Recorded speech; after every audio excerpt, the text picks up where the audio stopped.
Salut à tous et bienvenue sur cette chaîne en cuisine en tête à tête avec moi-même et je suis ravi de vous retrouver pour une nouvelle recette. Alors, d'habitude, toutes les recettes que je fais, je les ai déjà testées bien avant ou je les connais depuis longtemps. Là, ça va être du freestyle, je l'ai jamais testé, je vais la faire pour la première fois devant vous. Cette recette, on va faire des Mars maison. Je voulais la faire parce que j'aime beaucoup les Mars et je voulais tester d'en faire des maisons. Donc on va voir ce que ça donne. Donc tout de suite, préparez, dégustez.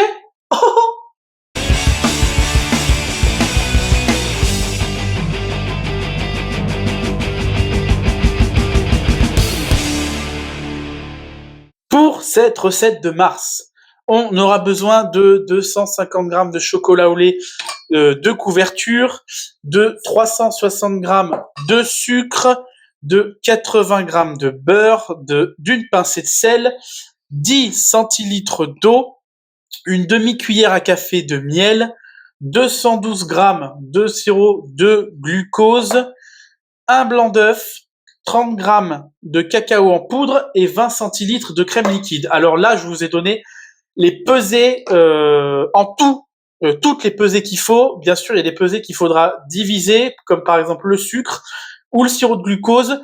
Dans la recette de la description, dans la recette qui sera en description de la vidéo, vous aurez les pesées étape par étape. Vous n'aurez pas les pesées comme moi je viens de vous les donner. Première étape de la recette, on va faire fondre notre chocolat au bain-marie. Donc dans un premier temps, on va venir faire fondre la moitié de notre chocolat, c'est-à-dire 125 g. Pendant que notre chocolat est en train de fondre, on va se préparer nos ingrédients pour notre caramel. Donc pour ça, sur toute notre quantité de sucre, on va prendre 160 g. On va faire un caramel à sec. Donc 160 g de sucre, où on mettra notre crème et notre beurre, et la pincée de sel, elle ira justement dans le caramel. Donc là, c'est caramel à sec. Je vais pas vous remontrer, c'est exactement le même principe que pour la mousse caramel que j'ai faite dans une autre vidéo que vous pouvez retrouver en cliquant sur ce lien. Donc, vous vous souvenez, on va mettre notre casserole de sucre à fondre sur le feu, on va faire chauffer notre crème, et puis je vous reprends quand le caramel sera en place pour refaire la sauce caramel, pour vous montrer. Pendant que notre sucre est en train de fondre gentiment, vraiment tout doucement à feu tout doux, on va s'occuper de notre chocolat. Et donc on va prendre un moule, le moule que j'avais pour les financiers. Bon, ça va faire des gros Mars, mais c'est pas grave. On pourra en faire plusieurs. On va venir prendre le pinceau et on va venir badigeonner, en mettre bien partout. Et vous verrez pourquoi faire fondre le chocolat en 2 fois. Vous allez vite comprendre. On en met bien partout. Et on n'hésite pas, on en met une bonne couche, que ça recouvre bien le moule, qu'on ne le voit plus. Alors là, pour la recette du Mars, je le fais comme ça, mais normalement, pour ceux qui savent pas, les coques en chocolat, c'est vraiment toute une technique. Il y a toute une technique à faire. C'est tout dans le tempérage du chocolat. Il faut être précis dans les températures. Quand vous montez votre chocolat en température, quand vous le redescendez, c'est une technique toute particulière. Le tempérage du chocolat, mais pour ceux qui regardent les émissions de pâtisserie, bon, je pense que vous le savez, vous en avez déjà entendu parler. Mais là, on le fait comme ça. Hop. Bon, après, si vous avez pas envie de vous embêter avec le pinceau, vous pouvez couler votre chocolat directement dedans. Vous retournez votre moule et puis ça enlèvera l'excédent de chocolat. Donc là, le temps que j'ai fait les autres moules, il y en a qui ont commencé à sécher un petit peu. Je vais recombler les trous encore avec du chocolat. Et après, on est parti pour faire prendre au froid, un quart d'heure au frigo, ou alors un petit peu moins de temps au congélateur si vous n'avez pas envie d'attendre pendant un quart d'heure. Mais bon, le temps de faire les autres préparations, ce sera largement bon. Alors, chose que j'ai peut-être pas dite dans la mousse caramel, je me souviens plus ce que j'ai dit. Soyez patient avec le caramel, ne cherchez pas à aller trop vite. Laissez-le fondre tranquillement, vous voyez, ça reste encore un peu de sucre. Quand vous voyez qu'il commence à colorer un petit peu et que le sucre au milieu n'est pas trop fondu, vous prenez la casserole, vous remuez un tout petit peu, tout doucement, pour éviter de faire masser votre sucre et de foutre en l'air votre caramel. Faut être patient avec le caramel, ça vient tout seul. Vous voyez, il commence à bien se colorer, le sucre est presque fondu. Là, vous voyez, il reste presque plus de sucre à fondre. Donc, je vais venir le remuer tout doucement pour uniformiser la coloration de ce caramel. Vous voyez, hop, il s'est fait tout seul. Je mets mon feu au minimum. Et là, on va venir le décuire avec notre crème chaude. Et je le répète, chaude, c'est important.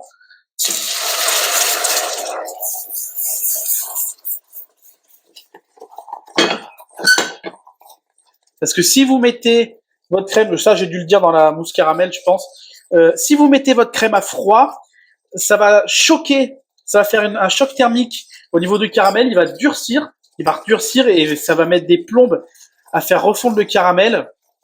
Et même il y aura ça vous restera des petits morceaux de caramel qui fondront pas. Donc c'est pour ça c'est important de mettre votre crème à chaud. Donc là je coupe le feu, je remue, je fais bien fondre tout le caramel. Après, dans votre Mars, vous pouvez très bien faire un caramel beurre salé, hein, c'est pas un problème. C'est pas un problème. Donc soit vous mettez, là, on va falloir qu'on mette notre beurre. Donc hors du feu, on va mettre notre beurre. Donc soit vous prenez un beurre demi-sel, soit vous mettez une petite quantité de sel. Je peux pas vous dire combien. Et puis voilà, c'est parti. Voilà, donc là j'ai coupé mon feu. On va pouvoir venir ajouter notre beurre.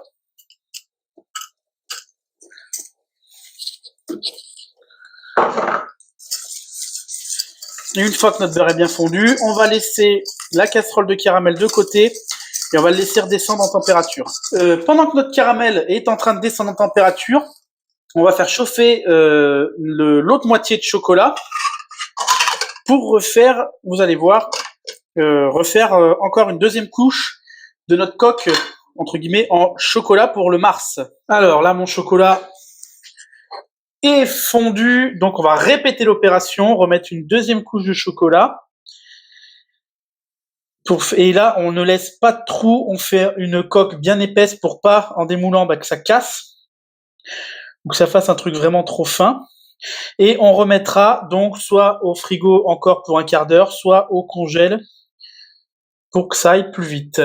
Voilà, après le petit passage au congèle, maintenant on va prendre notre caramel et on va venir en mettre une couche dans le fond de nos coques. J'ai oublié de vous dire, oui, si quand vous avez fait votre deuxième couche de chocolat, là ça vous reste du chocolat, c'est normal, ne paniquez pas, vous allez vous en servir. Donc forcément pour fermer le bas de nos Mars. Donc c'est normal si ça vous reste du chocolat après avoir fait vos deux couches. Et on va remettre ça au frais ou au congèle. Moi, je vais remettre au congèle pour aller plus vite. Là, on va s'attaquer à notre nougat. Donc notre nougat, là, c'est une base de meringue italienne. La meringue italienne, c'est quoi? C'est comme une meringue classique, sauf qu'au lieu de mettre du sucre dans les blancs d'œufs, on va mettre du sucre cuit à une certaine température. Je vais vous expliquer tout ça. Donc là, on va mettre notre flotte. Cette meringue italienne, la différence par rapport à donc la meringue avec le sucre normal, c'est-à-dire meringue française, c'est qu'elle va se tenir plus longtemps, elle va être plus ferme, plus consistante, et vous pourrez la garder plusieurs jours sans que qu'elle coule. Il y a juste au bout de plusieurs jours, le sucre et le blanc d'œuf vont commencer à se dissocier un peu. J'entends ces niveaux de la texture en bouche que vous retrouvez un peu plus les cristaux de sucre en la mangeant. Donc bref, trêve de blabla, donc on met l'eau, le sucre. Donc là c'est avec le miel, le sirop de glucose et tout, c'est une sorte de meringue italienne, parce que la meringue italienne c'est juste les blancs d'œufs et du sucre cuit. Voilà. Bon, je mets au pif, hein, ça doit faire une demi-cuillère à café de miel. Et là, on va mettre 190 grammes de sirop de glucose. Et on va aller faire chauffer ça. Donc, je vais pas vous y montrer parce qu'alors, du coup, je vais vous expliquer ici. Là, on va venir faire chauffer notre sirop de notre sucre cuit. On va le monter à une température de 115-118 degrés. Si vous avez une sonde, c'est mieux. Si vous n'en avez pas, alors ça se regarde avec les doigts. Je l'avais montré, expliqué dans je ne sais plus quelle vidéo, mais je vais la retrouver. Elle sera en description, pas en description, mais elle sera. Le lien va apparaître là pour retrouver la vidéo. 115-118, c'est sucre cuit petit boulet. C'est-à-dire, vous mettez vos doigts dans de l'eau froide, vous venez chercher du sucre cuit, vous remettez, ça brûle pas, je vous garantis, je vous promets, ça brûle pas. Vous remettez vos mains dans l'eau froide et ça doit vous faire une petite boule entre les doigts. La recette dont je vous parle, j'avais fait un sucre cuit au petit filet. Donc, pour en revenir à la recette d'aujourd'hui, on monte ce sucre cuit. Vous comprendrez pourquoi je peux pas faire le tout en même temps là. On va monter ce sucre cuit à 115 degrés, 118 degrés, pardon. On va le monter à 118 degrés. Une fois que ce sucre est à 118 degrés, on va pouvoir commencer à faire monter nos blancs d'œufs. Pas avant, surtout pas avant, c'est le principe de la meringue italienne. Donc, sucre cuit 118 degrés, on commence à faire monter nos blancs d'œufs en neige. Une fois que le sirop atteint 121 degrés, c'est là où par contre je vous montrerai l'étape, on va venir le verser enfilé sur notre blanc d'œuf, toujours en fouettant. Et là, pendant que le sucre cuit fond, est en train de cuire, on va venir mettre nos 32 grammes de sirop de glucose restant dans le blanc d'œuf. Donc on est à 118, je monte, je mets le fouet en marche, et là on est à 121 degrés, le sucre cuit, voilà la tête qu'il a. Donc on va le verser enfilé, sans toucher les parois du bol du batteur, pour pas faire figer notre sucre cuit. Et vraiment en petit filet. Et vous allez voir, si vous avez jamais fait de meringue italienne, et que vous en faites une, vous allez voir la différence entre la meringue française et la meringue italienne. Ça n'a rien à voir niveau consistance, ça n'a rien à voir. Et là maintenant, on va laisser monter la meringue et on va laisser fouetter jusqu'à ce que la meringue est bien refroidie. Allez, là on va ajouter notre cacao. Je sais plus si je l'ai dit dans la recette, cacao non sucré. Et je vous ai parlé de température. Oh. Je vous ai parlé de température. Pourquoi commencer à monter les blancs quand le sucre cuit atteint une certaine température, donc là 118 degrés?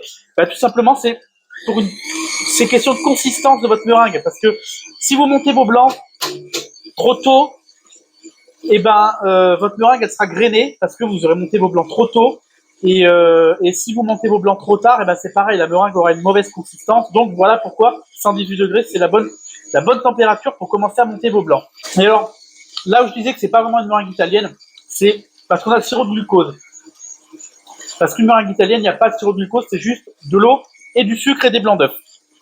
Mais là, on a mis du sirop de glucose, c'est pour avoir une certaine consistance en fait dans notre mars, parce que c'est pas juste une meringue qu'on veut, on veut une consistance, une texture bien précise pour le mars. Et là, vous verrez, pour l'avoir goûté là avec le sirop de glucose, il y a une consistance particulière quand même pour une meringue qui est quand même assez, ça colle, ça tient dans la bouche. Vous verrez si vous faites l'essai, vous verrez. Si vous connaissez pas la meringue italienne, ni avec du sirop de glucose, c'est pas mal comme consistance. Donc là, on va arrêter et on va garnir nos mars. Voilà. Voyez je sais pas si vous voyez à peu près la texture que ça peut avoir. On dirait un chewing-gum en fait. C'est pour une meringue, et c'est une meringue qui ne se, enfin, là c'est pour le mars, mais quand vous faites une vraie meringue italienne, c'est une meringue qui ne se cuit pas, parce que l'ajout de sucre cuit, elle cuit déjà, ça cuit déjà notre meringue. Donc là, on va essayer de garnir tant bien que mal nos mars. Alors je vous ai dit d'attendre que votre nougat soit froid, de battre votre meringue jusqu'à refroidissement, mais non, parce que là, je galère trop là, donc c'est mieux de le faire quand la meringue est encore un petit peu chaude, parce que là, je vous garantis que c'est très fastidieux là. Donc, vu que mon moule sort du congèle là, le fond de mon nougat a un petit peu refroidi et c'est un petit peu pris avec le caramel glacé, donc c'est un petit peu plus facile. Mais c'est vraiment fastidieux. Bon, alors là, j'ai pas tout à fait assez de nougat parce que ça vient de mon moule qui est un petit peu haut. Donc là, on va venir, vous voyez, ça va me rester du chocolat. Donc on va venir en remettre par-dessus là. Il va falloir que je refasse fondre, j'en aurai pas assez. Bon voilà, j'ai pas refait fondre de chocolat. J'en ai repiqué un petit peu ici et là. Mais bon, de toute façon, ce sera marqué dans la recette qui sera en description de la vidéo. Prévoyez bien 20 grammes de plus de chocolat pour faire le fond du Mars. Bon bah là, on va mettre alors soit au frigo une nuit complète, soit au congèle si vous n'avez pas la patience comme moi. Et puis voilà. Après, on va goûter. Allez, on va essayer d'en démouler un joli. Celui-là, par exemple. Hop.